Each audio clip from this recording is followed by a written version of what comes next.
All right, well, good afternoon, everybody. Welcome, good to see you, and welcome to our viewers on video as well. Okay, so today we're going to look at some additional issues around the problem of synchronizing threaded programs.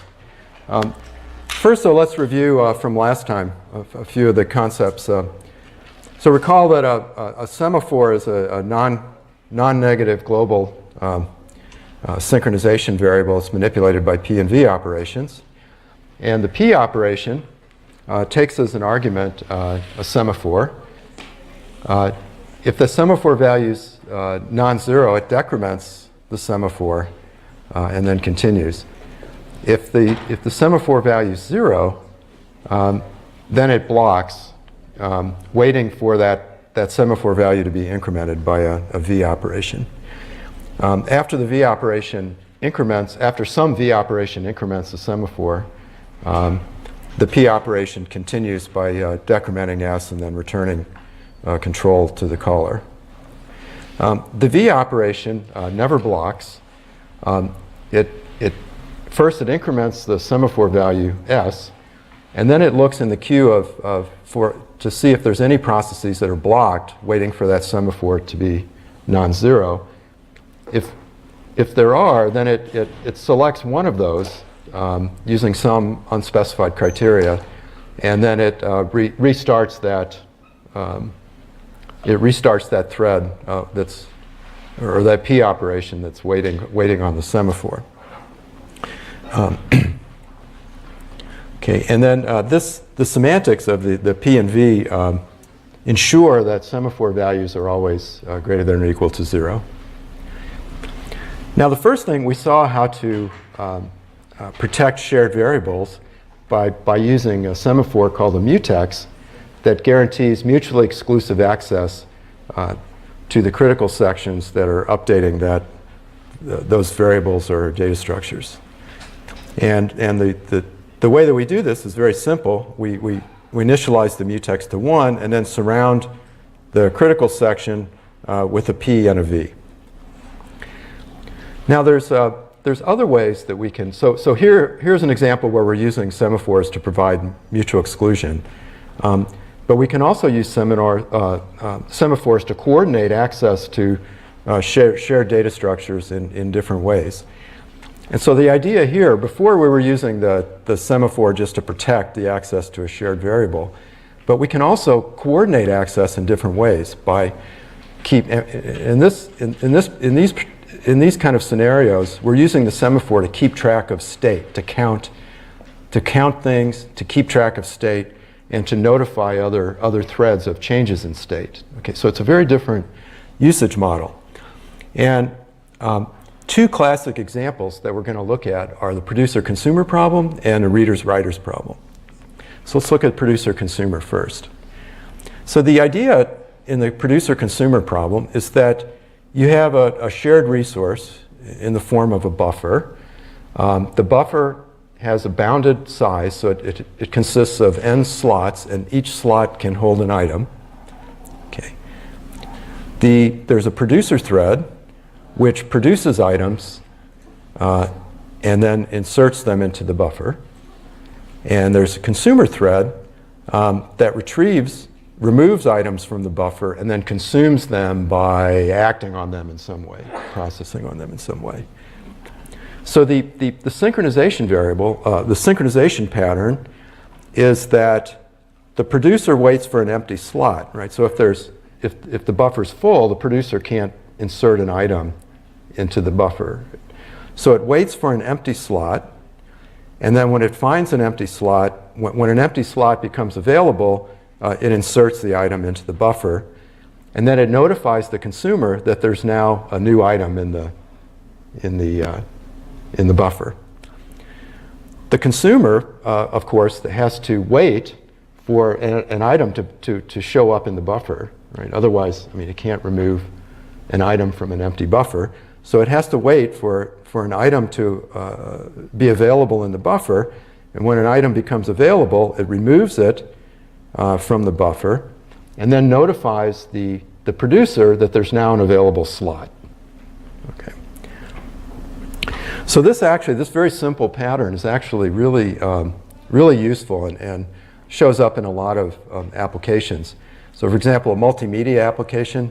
In a multimedia application, the producer might be producing, say, MPEG frames in a video, and a consumer would be consuming those MPEG frames and then painting the screen appropriately. Another important application is in graphical user interfaces. So graphical user interfaces are typically implemented using this producer-consumer model, where the mouse clicks, motions of the mouse, keyboard clicks, those are all recorded as events. They're detected by the system, recorded as events, and placed into some kind of a queue. And then various other parts of the system retrieve items from the queue and react to them. So for example, the graphics system will retrieve events like mouse events and mouse movements, mouse clicks, and it'll paint the screen accordingly, right? So it'll reflect, it'll repaint the screen so that to show you that the cursor's moving, right? Or if you change the focus, it'll repaint that. So it's a very very common model, and as we'll see later, we can build multi-threaded concurrent servers using this model. Okay. So let's see how we would implement the producer-consumer on an n-element buffer. So the implementation requires a mutex to guarantee mutually exclusive access to the resource, of course, and then it requires two other semaphores, counting semaphores. Slots is a semaphore that counts the available slots in the buffer, and items counts the available items. Okay, and we can implement it with this package called sbuff. So sbuff, the sbuff package defines a type called sbuff_t that packages up all of the data structures that are needed to implement the shared buffer. So there's a pointer to the buffer, which we were going to implement as an array, and we'll implement a circular buffer on this array. The maximum number of slots, n, so the size of the buffer, and then two pointers, front and rear, to keep track of the front and rear of the buffer, so to keep track of the first and last items in the buffer. And then the three semaphores, the mutex and the two counting semaphores. And then the package consists of these four public functions, sbuff init, which is called once to create the buffer and initialize everything, allocate the space and initialize things, and then dinit, which frees up the space, and then a function to insert an item into the queue, and a function to remove an item from a queue and return that item. So in this case, items are just ints. Okay. So to create to initialize this buffer with n slots, we first allocate the space for the buffer n ints. We set the size to be the value n that was passed in. We indicate the empty buffer by setting front and rear to be 0. Okay, and so whenever front and rear are 0, we have an empty buffer. And then we initialize the three semaphores. So the mutex, like all mutexes, is initialized to 1. The slots semaphore, which keeps track of the number of available slots, is initialized to n, and the item semaphore is initialized to 0. Okay, and dinit is really simple. It just frees up the heap space that we allocated. Okay, so now let's look at how we insert an item into the buffer. So we want to insert this integer item into this buffer pointed at by SP. So first, the thread waits for an available slot, okay, by doing a P on the slot semaphore. Right? So P will block until slots is greater than or equal to 1. Okay, once there's an available slot, then it's going to update the rear of the buffer. Okay, so we're going to put this item onto the rear of the buffer, and so it needs to protect that access to that shared buffer with a mutex. Then it does by doing a P on the mutex, updating our rear pointer. Okay, so we pre-increment it. So we increment the rear pointer and then take the mod of that n to compute the index that we're going to insert the item into. Okay, then we do a V on the mutex. Okay, so that other threads can update that shared data structure, and then we do a V on the number of items to notify any consumers that there's now an item in the buffer. Okay. So this V is kind of interesting. You can think of it as kind of like a signal, right? So you're sort of signaling consumers that now some event has occurred in the system. Now to remove an item, it's symmetric, but instead of operating on the slot semaphore, it operates on the item semaphore. So to remove an item, a consumer first does a P on the items semaphore. So this now is waiting for an available item. It's waiting for the semaphore to be greater than or equal to 1. When that happens, then the P returns, and then we do the update protected by a mutex by pre-incrementing front, taking the mod n, and then reading that value and returning it, and placing it into this local variable item. Then we release the mutex, and then we do a V on the number of slots, which is an announcement to any producers that there's now a new available slot. Okay. Is there any questions about that? So it's a little more subtle. This looks really simple, but like all concurrency problems, it's actually very subtle. So you can have many producers and many consumers all operating on the same shared buffer. So what would happen if we had two consumers did a P on this item semaphore at the exact same time? Say we're running on 2 cores, and we have 2 threads, and they each execute that P at the same time on that same item semaphore. Okay, so even though they access it at the same time, the kernel will make sure that one of them will execute first. Okay, so the kernel will serialize those P operations. And there's no telling which one gets it first, but whoever runs their P first will decrement this item semaphore, and then when the next thread executes its P, items will either be 0 or non-zero. Okay, as a result, so somebody wins.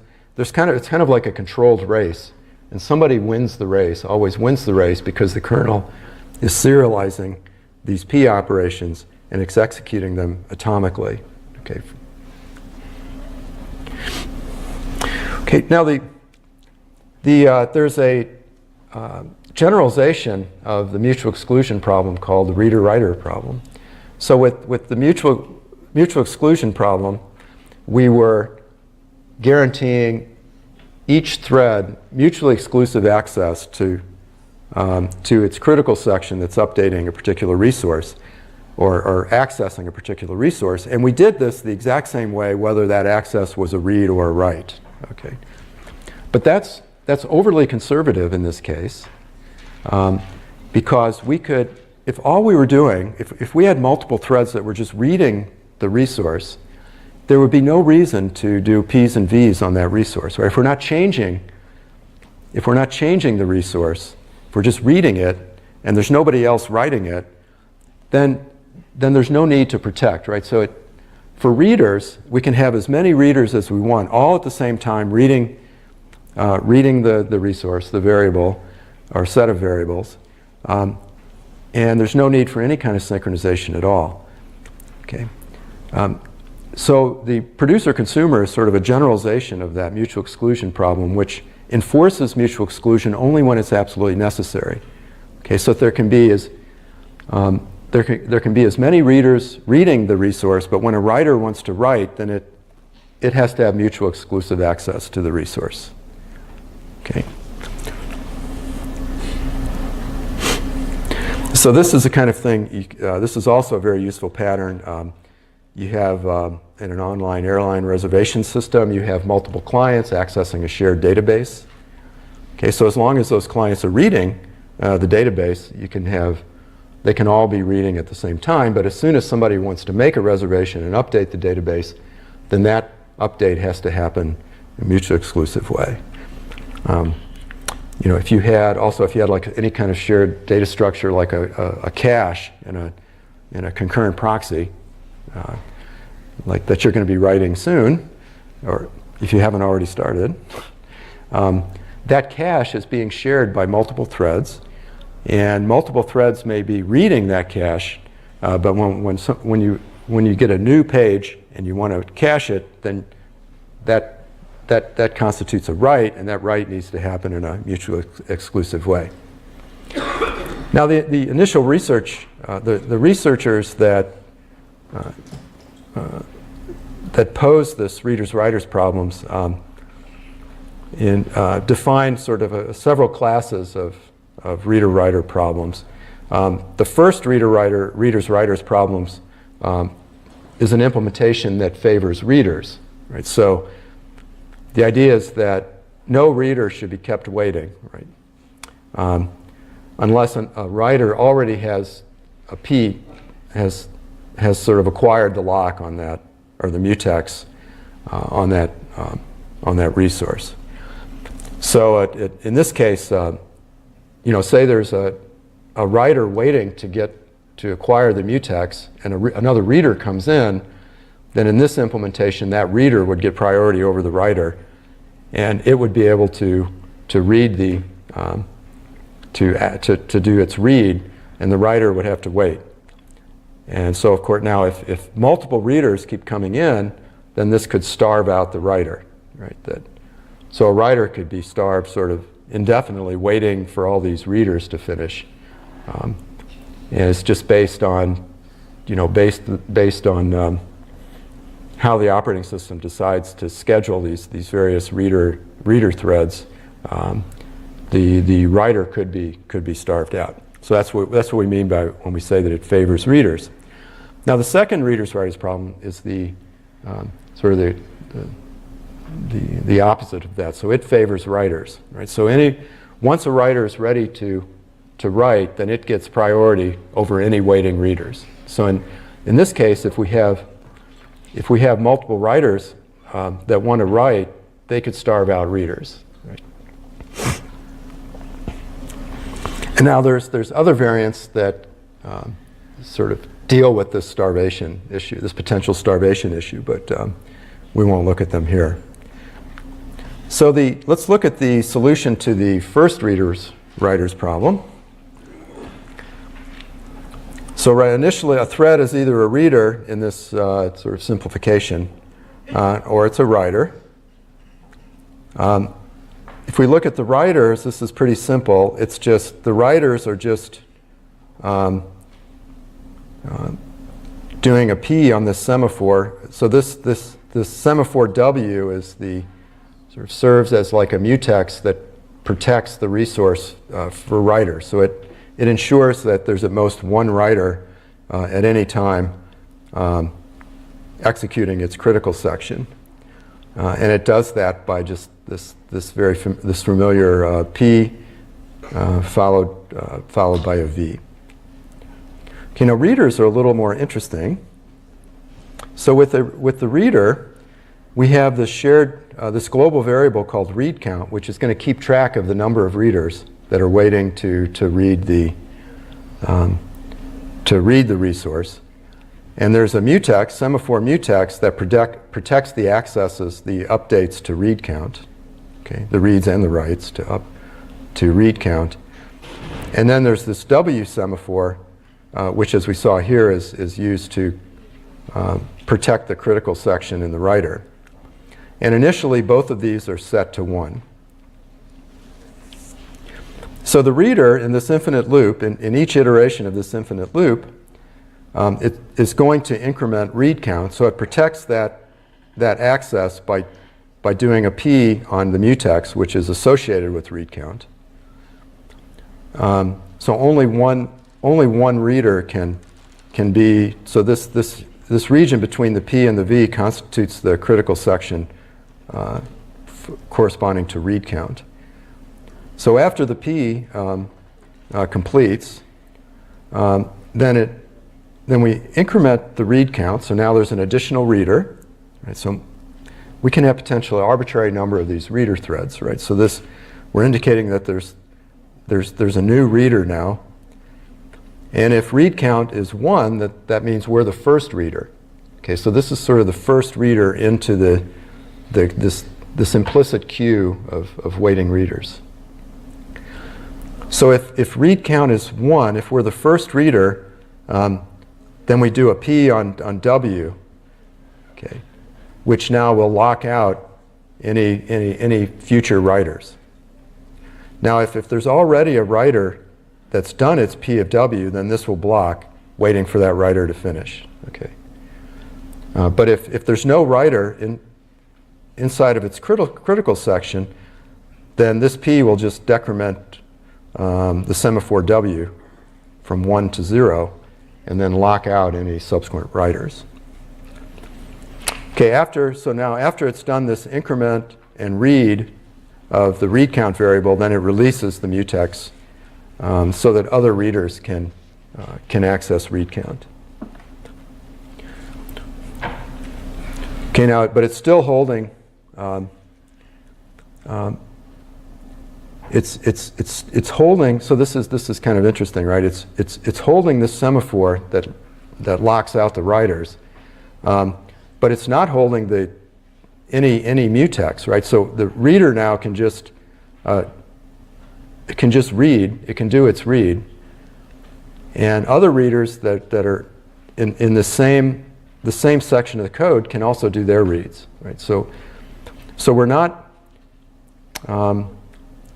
So we're allowing multiple readers now inside this critical section, but no writers. Okay, so everything works. Looks like it works good. Now after we read, now the number of readers now is going to be. We want to decrement the number of readers, so we acquire the mutex on read count. We decrement read count, and then we check to see if we're the last reader. Okay, so if there's no more readers, in other words, if read count is 0, then now we can release the mutex for the writer, so that now writers can access that resource. And after we release that, the writer's mutex, then we release the mutex for read count. So any questions about this? So an interesting for you to think about, just if you have any spare time, is how you might write a version of this readers-writers problem that favors writers instead of readers. Okay. So I have a question. Yes. So just to be clear, so mutex allows for multiple readers, but Oh no. Okay, so the question is, a mutex allows for multiple readers. The fact that we're releasing this mutex here, this mutex is only protecting access to read count. So we acquire it here and we release it here after we've accessed read count. Okay, but we're not protecting the critical section of the reader with any mutex, except for we're keeping writers out by, if we're the first one in, if we're the first reader, you can imagine there's like this implicit queue of readers that we're keeping track of with read count. Okay, so if we're the first ones in, meaning we're the first reader, then we acquire the P on the writer's mutex. Now, of course, if there's a writer inside this critical section, then this P will wait until the writer releases. Okay, but once we've acquired this mutex W, then we're locking out any writers. Okay, because any writer that arrives will do a P and it'll block right here on waiting for that W to be non-zero. Okay, so we're blocking out any writers, but then we're allowing any readers to just to access the resource. Okay. Okay, good. Yes, question. Is blocking slow? Question, is blocking slow? It can be, depends. Well, first of all, you're making a call into the kernel, so it's a system call. So you're crossing that boundary, and there's always overhead associated with that. And then blocking, you're blocked until, it can be sort of an arbitrary amount of time, right, until some thread does a V. So yeah, it can be slow, right? It just depends. You can't, it's really hard to bound the time that you're going to be blocked. Now, if you write the program correctly, eventually you'll be unblocked. Eventually some thread will execute a V. But we're sort of assuming that the kernel does some kind of, when it implements its V, it does some kind of fair scheduling so a blocked P won't be in its queue forever, right? That the kernel does something that's fair, so it guarantees that a P won't remain blocked indefinitely. Okay. Any other questions?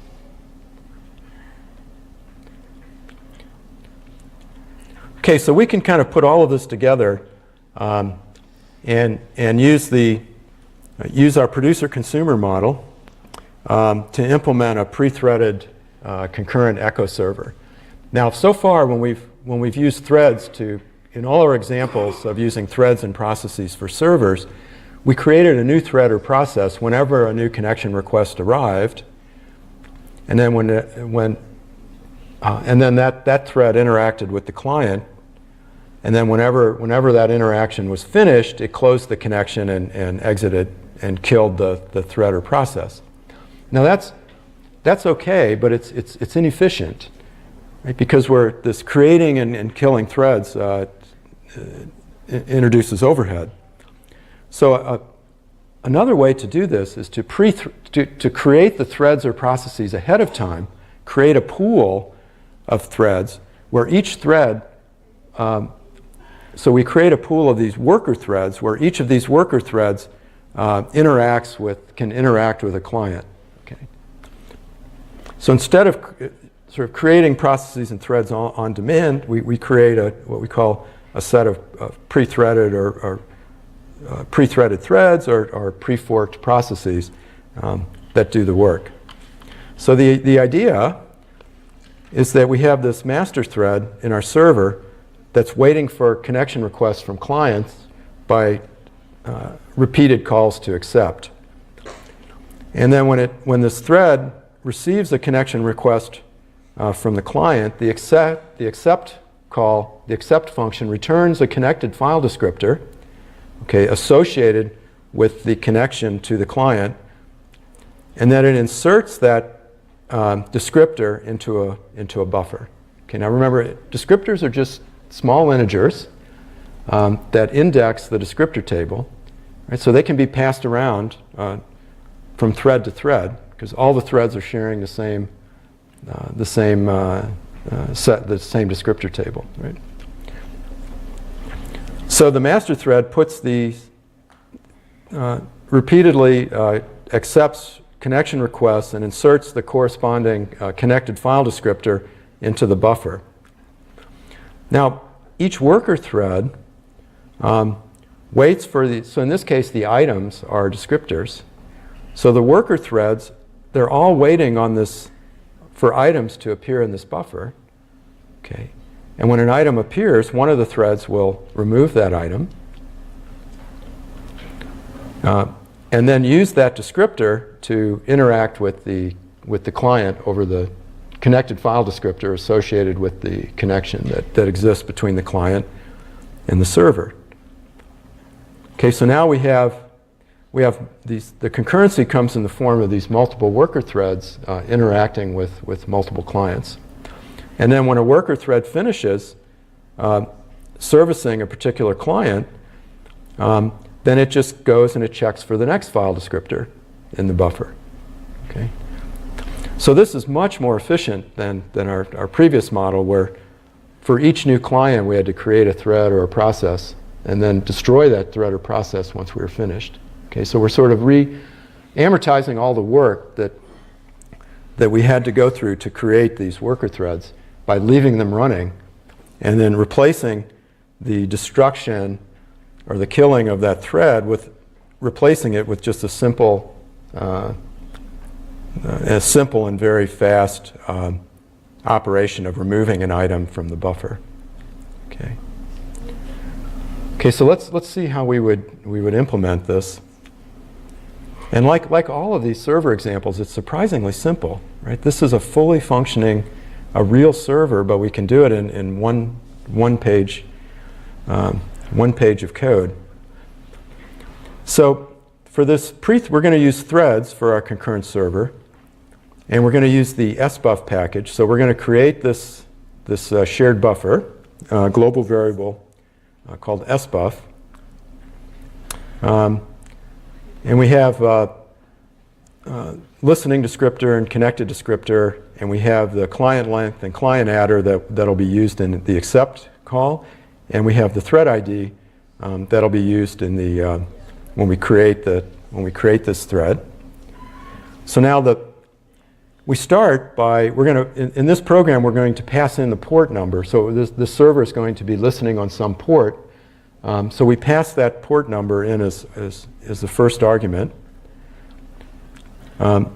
So we call open listenFD on argv of 1. And open listenFD creates a listening descriptor and returns the value of that descriptor in listenFD. And then we call sbuff init to initialize our shared buffer with sbuff size file descriptors. And then we create a collection of nthreads worker threads, each of which will execute the thread routine, which we've called thread, and no argument. So once we create all of these threads, then we go in this infinite loop where we call accept on this listening descriptor. So then accept will block until a connection request arrives. And when it does, the accept returns with a connected file descriptor that can be used to interact with the client. And once we get that connected file descriptor, then we just simply insert it. We insert that connected file descriptor into our shared buffer and then wait for the connection request, the next connection request. So our server's very efficient, right? We're just doing an accept and then a very fast insert into the buffer. Okay, and then we're going to let the worker threads do all the work associated with that queue of descriptors. Now the thread routine first detaches. Okay, so this is a case where we don't want to run joinable because we're never going to join. We're never going to wait for these threads or have any reason to kill them from the main thread. So now this worker thread in this infinite loop, each iteration, it removes an item from the buffer. So it blocks until there's an item that it can remove from the buffer, and it sets it to this local variable confd. And then it calls a helper, sort of this is like the helper function that implements the logic for this particular server. And in this case, it's an echo server. So this echo count routine will interact with the client, echoing whatever the client sends us until the client closes the connection. And then whenever the client is finished, then Then we close we close the our end of the connection and go back and get the next item out of the buffer. And I should point out that echo count is just a placeholder. This could be anything. This could be the logic for a web server, or for any kind of web service, or any kind of service. Now, to initialize this echo count function, we need to initialize the mutex. So this echo count function is going to have, it defines a global variable called byte count. So in this echo server, we're going to keep track of the number of bytes that we've received from all the clients that we're interacting with. Okay, so there's a global variable called byte count, which is shared by all the threads. And we're going to update this byte count variable every time we receive every time we receive data from the client. And we're going to use mutex to protect the accesses to byte count. Okay, so we're going to have to initialize, we're going to have to call a function that initializes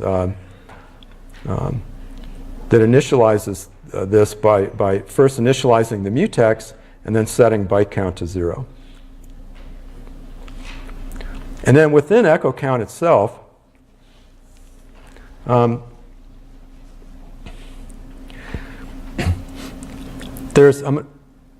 we've already seen a way to initialize a package. You know, if we have some kind of package of library functions that are going to be used by multiple threads, there's several ways to actually initialize this package. So one way is to explicitly have the main thread call this initialization function once. Okay, so we've seen that with like the sbuff package, right? The main thread has to calls sbuff init once, okay, before any of the peer threads execute, any of the worker threads execute. But there's another way we can do this too. We can have the worker threads actually call the initialization function, and we can use this technique provided by pthreads, where we define a static variable. So this is a static local variable, but you recall that this is actually treated like a global variable. So every thread has access to this variable, okay, but its scope is limited to the echo count function. So no other function can access this variable, but each thread that executes this thread routine has access to it, and in this context, it's treated like a global, right? So if one thread updates the value, every thread sees that same value.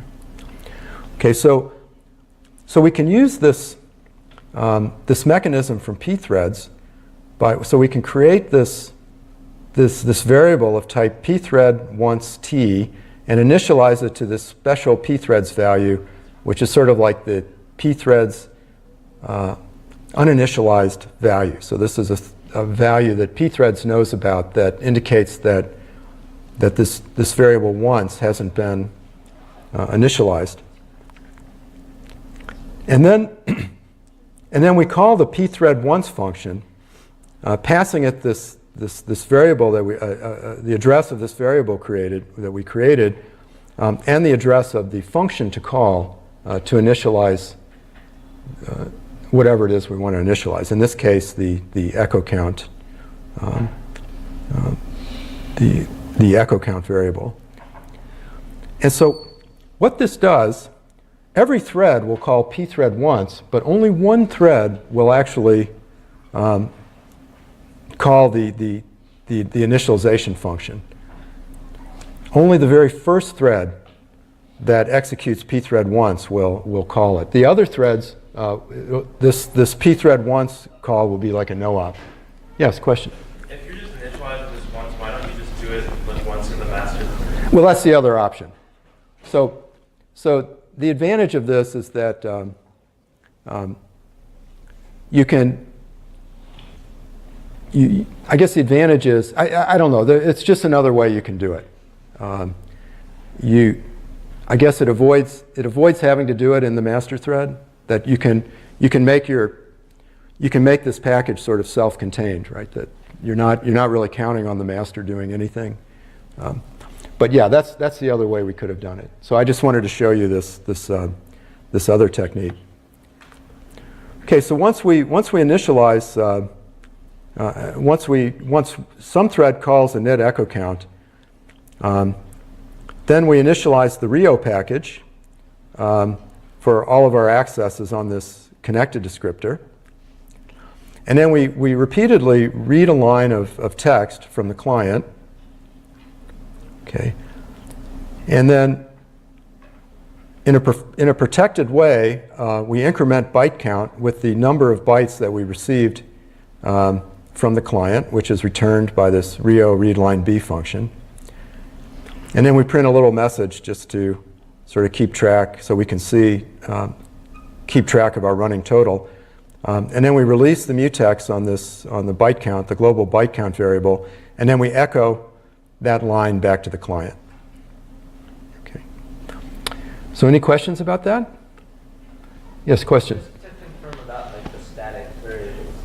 So the line that declares it will only get executed the first time that line is declared. Okay. The question is the line that declares the static variable once, will it only be executed the first time a thread executes that statement? No, so the answer is no. Every thread will define this variable and assign it to this pthread once value. Okay, what will only happen once is the call to a init echo count. Okay, so the first thread that executes this pthread once call will actually call a init echo count. Every other thread, every subsequent thread, will not call it. It'll be like a no-op. So, Does it use the once as a flag? yeah, it uses the once. It's just an opaque. But then when the other function calls the declaration line, won't it be resetting the flag by resetting its pthread once in it? Yeah, somehow it will, but somehow the pthread once is keeping track that it's executed. Okay, so I'm really not sure how it's implemented. Okay, so somehow pthread once. Yeah, I guess this. I mean, this is just a C declaration, right? So the pthreads has no control over declarations, right? So every thread will get it. Every thread will sort of update this static variable. And you're right, if the first thread, the second thread would overwrite this value again. But somehow pthread once keeps track of that, okay, in some way that I'm not sure about how that works. But this is the way you get that behavior.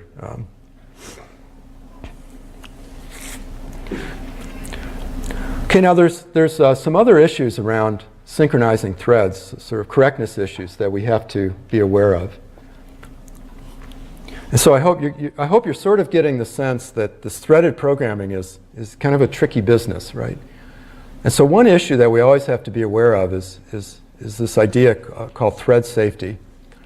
So in general, a thread routine should only call functions that are thread safe, that have this property called thread safety.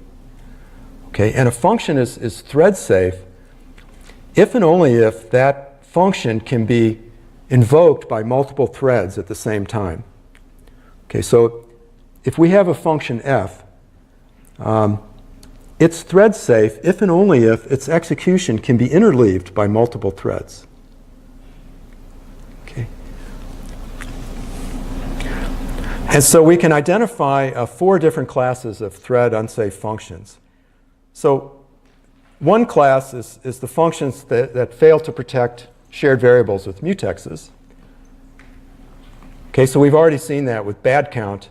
That was an example of a thread unsafe that main routine was an example of an unsafe thread function. Or no, the thread function was an example of an unsafe thread function because it didn't protect the update of the count variable. Another class of functions that are thread unsafe are those functions that keep track of state across multiple invocations. So if they're storing state in some global variable, private or public global variable, then that's thread unsafe because multiple threads will be accessing that state. Another kind of thread unsafe function are functions that return a pointer to a static variable.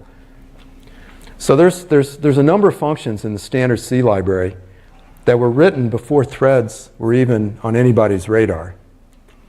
And so an example is the ctime function, which takes as an argument a time struct, a binary time struct, and returns a pointer to a string, a date and time string. But the address in that pointer is always the same, right? So this function is defining some kind of static variable, and it's always returning, and then it's converting the binary time struct into a string that's always at the same location, and it's returning the address of that string. So every invocation returns the exact same address, but with different content at that address.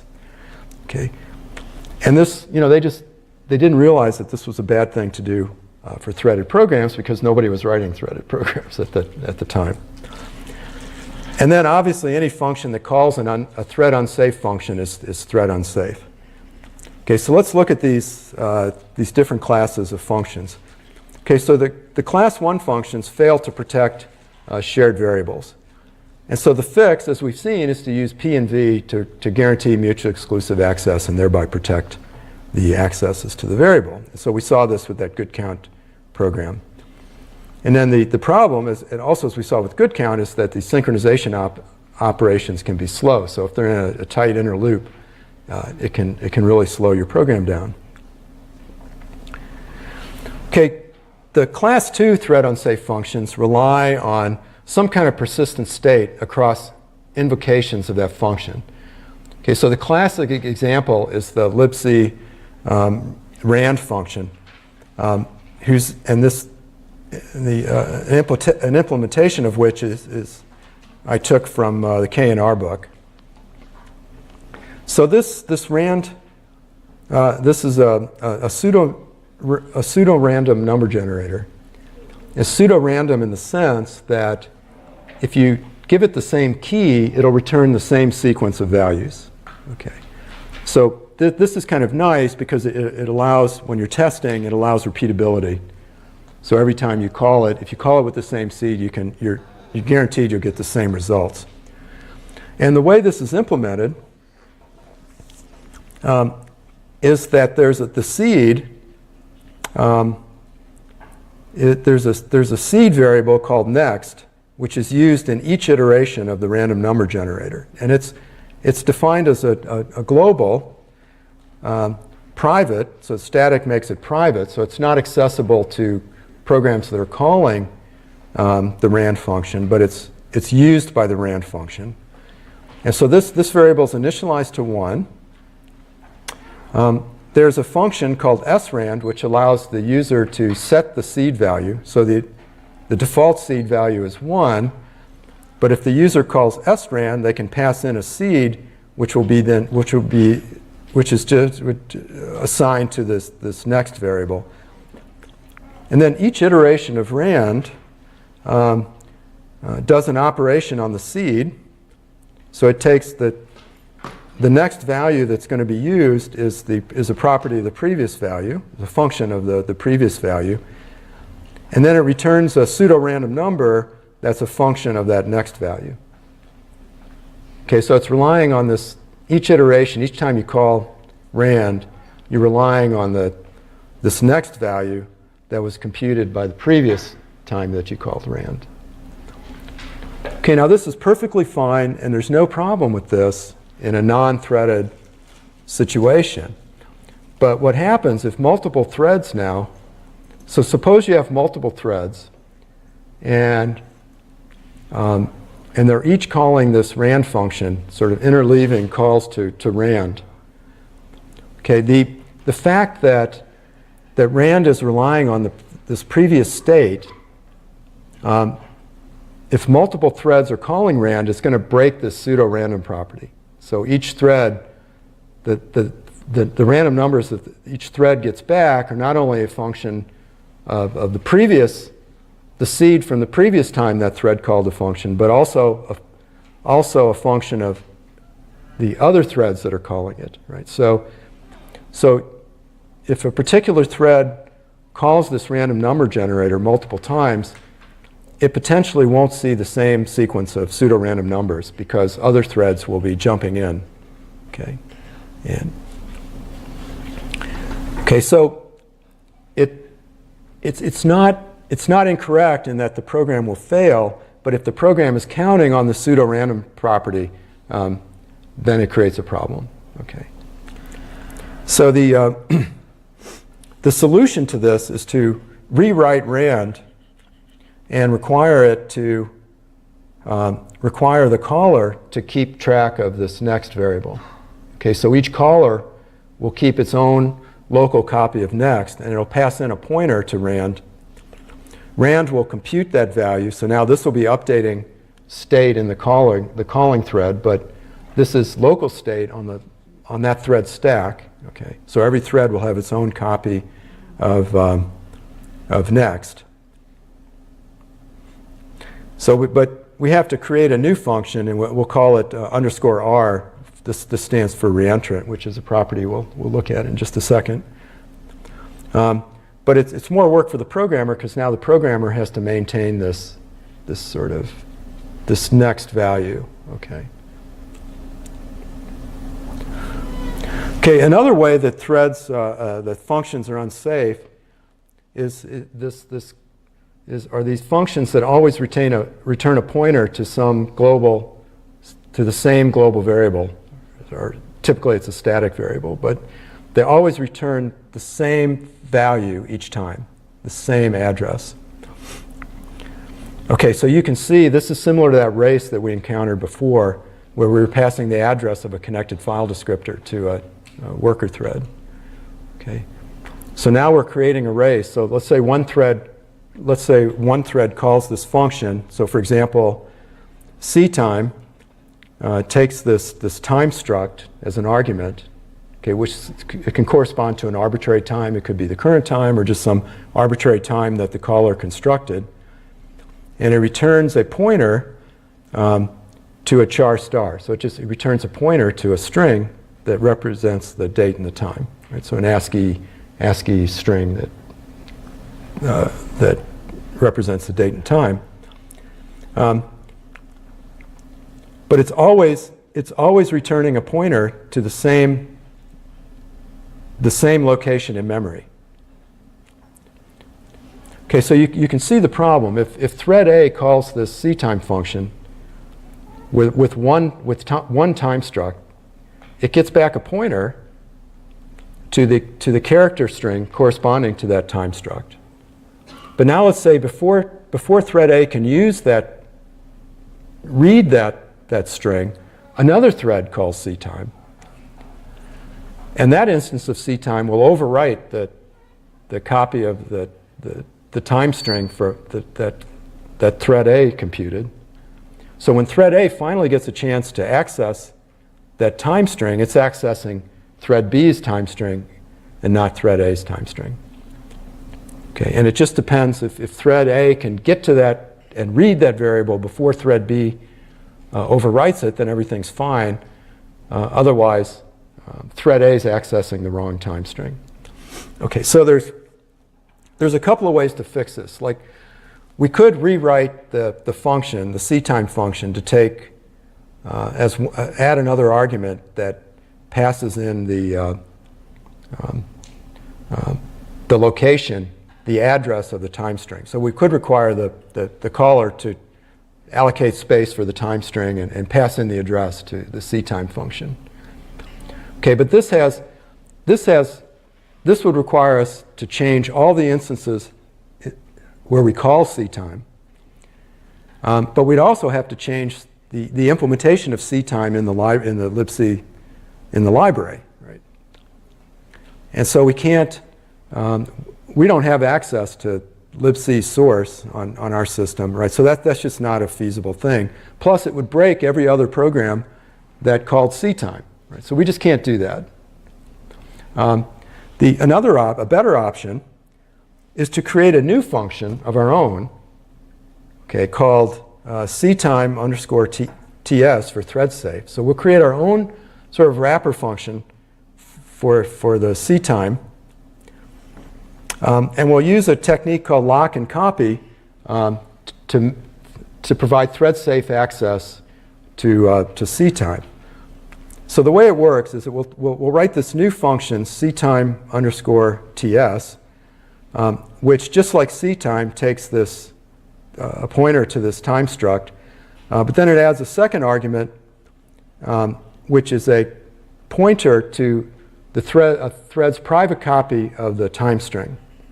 Okay, so the caller allocates the space and passes the pointer to this to that string. And then within ctime, we have a local variable called the shared pointer.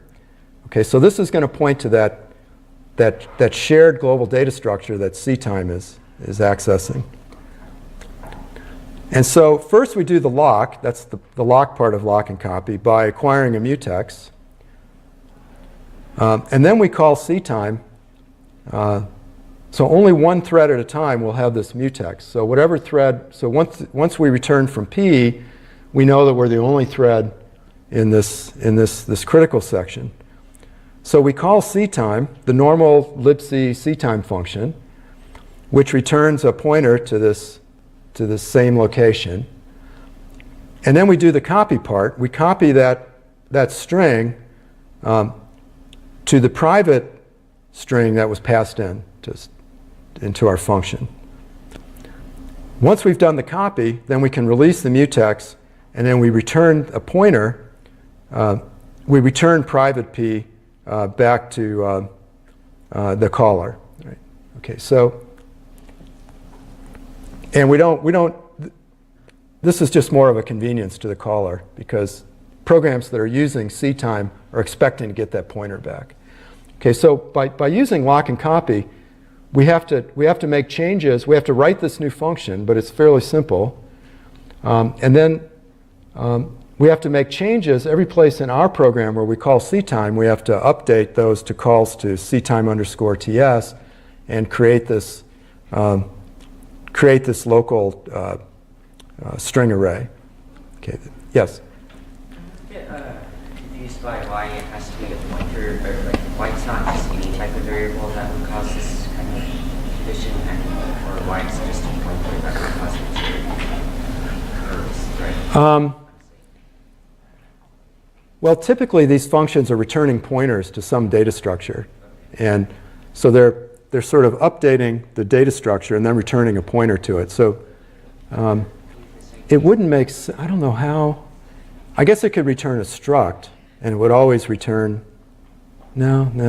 Okay, so these kind of things would never return an integer or. I can't think of any reason why they would return anything but a pointer, because they're typically updating some data structure and then returning a pointer to it. If they did in that case, then it would cause an issue possibly. If they were returning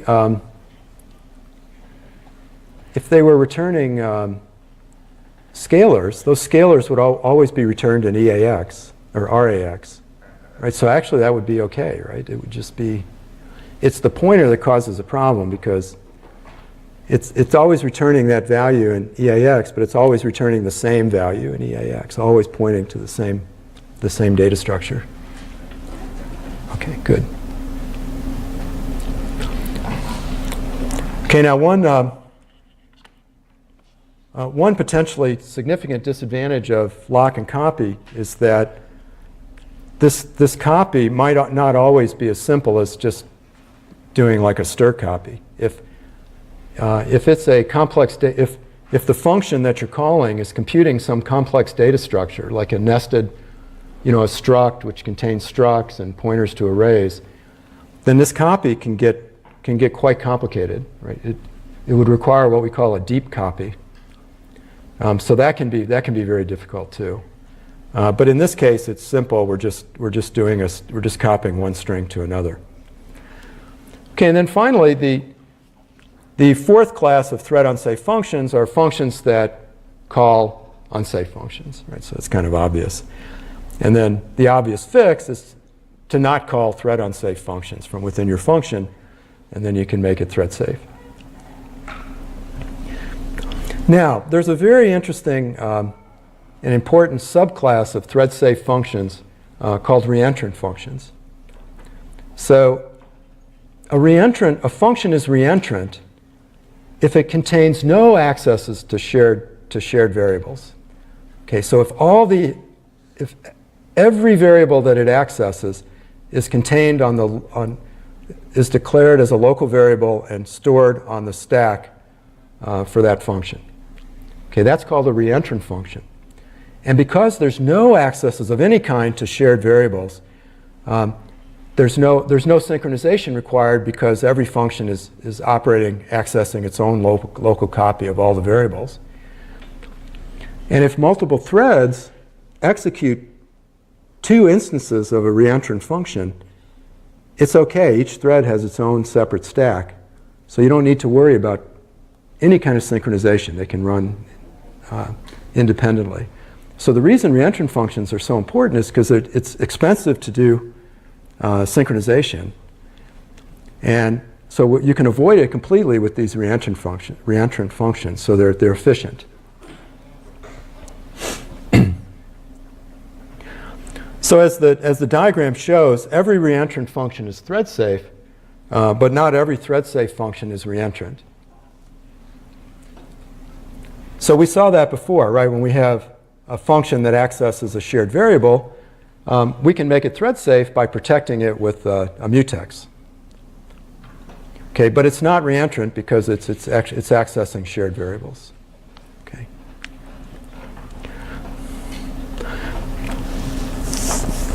Now, all the functions in the standard C library, which are enumerated in the back of your K&R text, are thread safe. Okay, but not necessarily reentrant. And most syscalls are thread safe with with a few exceptions that I've listed here. I don't think this is complete, but these are just sort of examples of some notable ones. And so for each of these thread unsafe functions, Linux provides a reentrant version, which is denoted by _r. And then that reentrant version has a different set of parameters, right, typically. The only exception that I know about is inet N2A, which is sort of an obsolete network protocol for converting sort of binary network addresses to human-readable ASCII addresses. But this has been obsoleted by other calls, so I guess they just never bothered to create a reentrant version for it because there's other options, alternatives to using that. Okay, another thing we have to worry about, as we've seen, is races. Okay, and this is the real bugaboo in threaded programs. And it typically involves some kind of unexpected sharing. So in this case, I'm going to revisit this incorrect threaded program where we introduce a race by passing, when we create the thread, we pass the argument to the thread, which is like the local thread ID. We pass an address of a variable that we have stored on the stack. In this case, the the loop iterator. And so we've seen that this causes a race. So we set initially I as 0, then we create a new thread, which is peer thread 0, and then this thread dereferences the pointer to get its local copy of this sort of local thread ID. But now we've introduced a race between the increment of I and the dereferencing of the incrementing of I in the main thread and the dereferencing of I in the peer thread. So if this dereferencing happens before I is incremented, then we're good.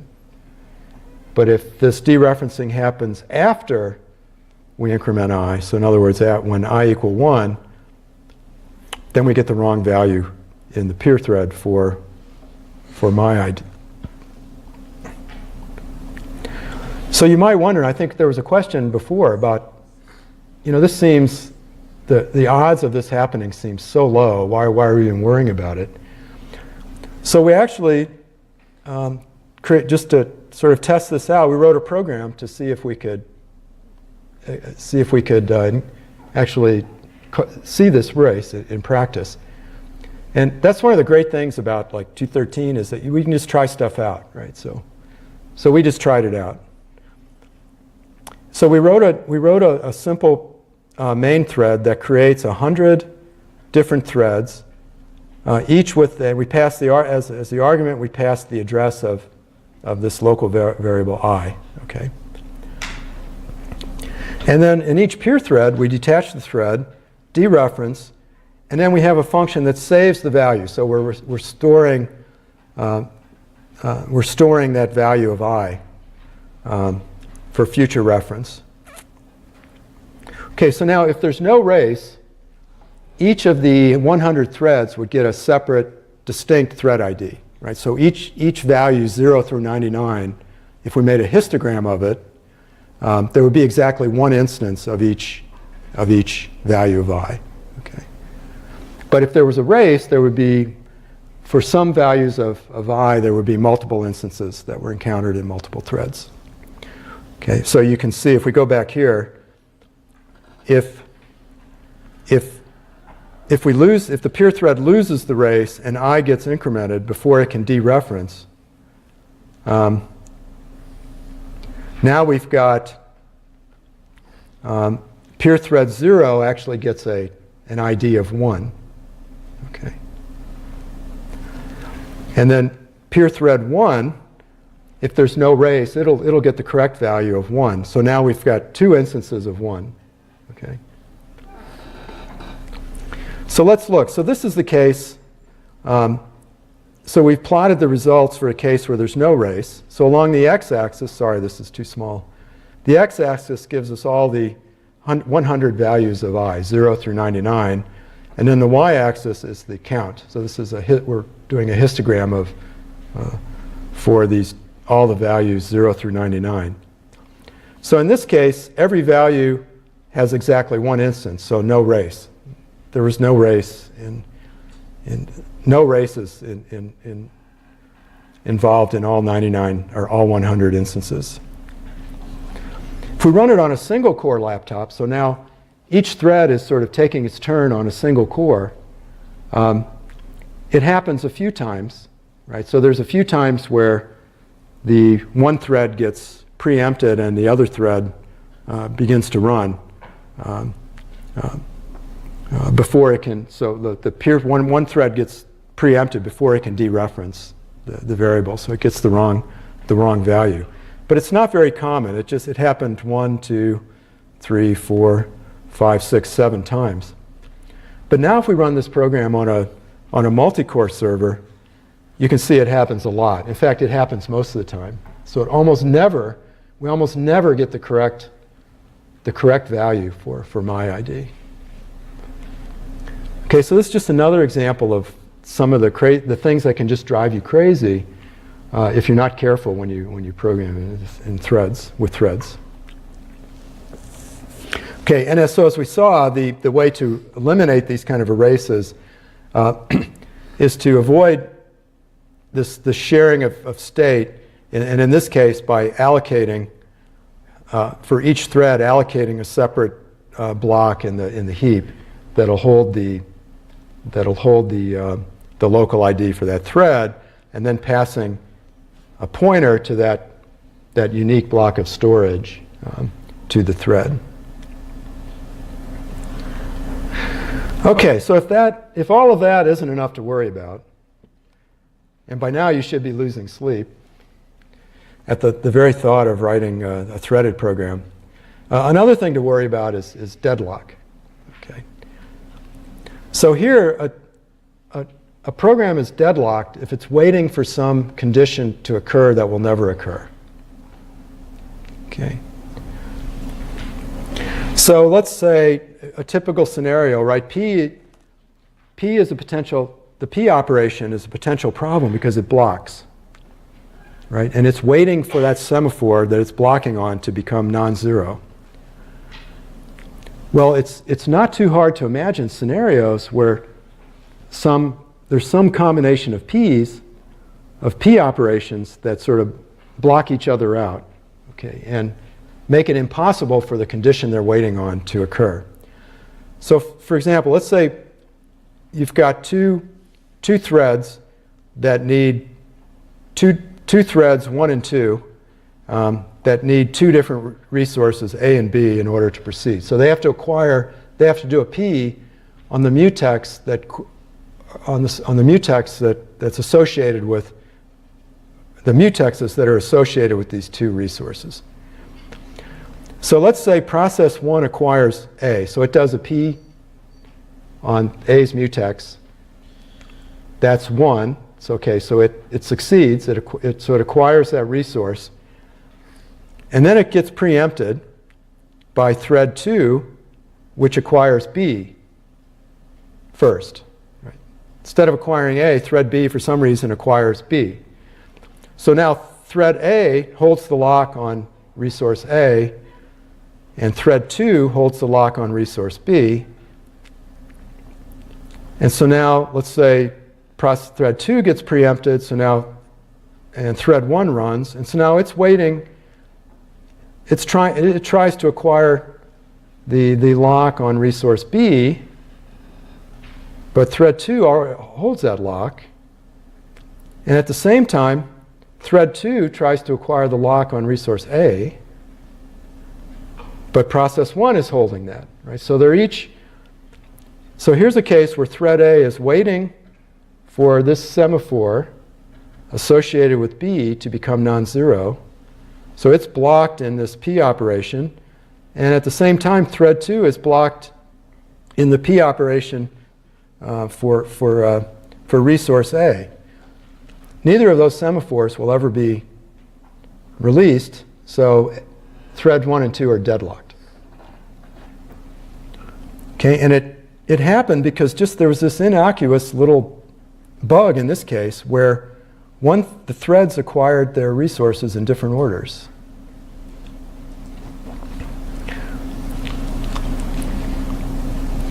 So here's an example of a program that deadlocks. And if you looked at this, the fact that it's wrong and buggy doesn't jump out at you, right? So this kind of stuff is very subtle. So here's a program. We're going to create two threads. We've got an array, and we have an array of mutexes, an array of two mutexes. And so we create two threads, and we pass each thread, it's a local thread ID, so of 0 and 1. And so here we're avoiding the race, we're just casting this thread ID to a pointer, okay, which is a little strange, but it's okay. And then we're waiting for those threads to finish. Okay. Each thread is going to acquire these two semaphores, these two mutexes, but it's going to do it in a different order. Okay, so it's going to do it as a function. It's going to take the ID. So thread 0 will first acquire mutex 0, and then acquire mutex 1 minus 0. So then it'll acquire mutex 1. And thread 1 will first acquire mutex 1, and then acquire mutex 0. Okay, so if we were to draw that diagram, and then it'll increment count. So this is totally bogus, but It's just to illustrate the problem. So you can see thread 0 does a P on semaphore 0 followed by a P on semaphore 1, and thread 1 does a P on semaphore 1 followed by a P on semaphore 0. And so we can see this, that this is a problem very clearly if we go back to our progress graphs. So if you look at thread 0, it's doing a P on semaphore 1 and followed a P on semaphore 1 followed by a V on semaphore 1. And thread 1 is doing a P on semaphore 1 followed by a V on semaphore 1. So if you take the intersection of these two regions, you get the forbidden region for semaphore 1. Okay, so this is the region that enforces mutual exclusion. So on the resource associated with semaphore 1. And if you do the same thing for semaphore 0, so here in thread 1, we're acquiring semaphore 0 here and releasing it here. And in thread 0, we're acquiring it here and releasing it here. So if you take the intersection of those two, you get this forbidden region for S0. Okay, now the problem is this region here, this so-called deadlock region. Because by the rules of, time can't go backwards, once a trajectory enters into this deadlock region, then it's doomed. Right? Because once it enters this deadlock region, there's nowhere for it to go. Eventually, no matter how it progresses, every trajectory will lead to this point here where it's boxed in and can no longer proceed.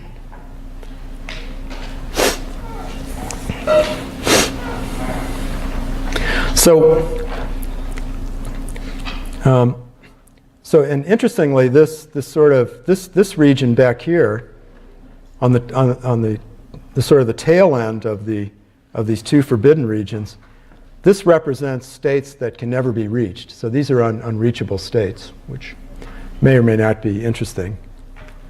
And then what makes this so nasty is that it's non-deterministic, right? Some programs, some trajectories, if they get lucky, they'll skirt this deadlock region, and then the program will run fine, right? Okay, so if a trajectory, maybe just by some arbitrary scheduling decision made by the kernel, the trajectory gets past the deadlock region in this direction, and then it'll eventually run without any problem. So it's only if a trajectory lands it within the deadlock region then that we're in trouble. So this is the really nasty part, is that you may run your program for 1,000,000 times, and every trajectory, every one of those 1,000,000 trajectories skirts the deadlock region. Okay, but on the 1,000,001st time that you run it, it enters the deadlock region and then deadlocks. Okay, so it's a very tough problem to deal with.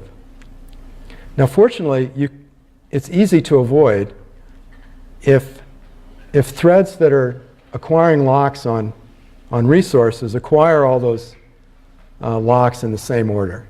Okay, so in our example, if we rewrite this program so that each thread 0 and thread 1, acquire their locks in the same order. So semaphore 0 first, followed by semaphore 1. Then if that happens, and you can see it eliminates the potential deadlock region. Okay. So now any trajectory that we take will be fine because we've eliminated that that deadlock region. And the order that we release the locks doesn't matter because that sort of affects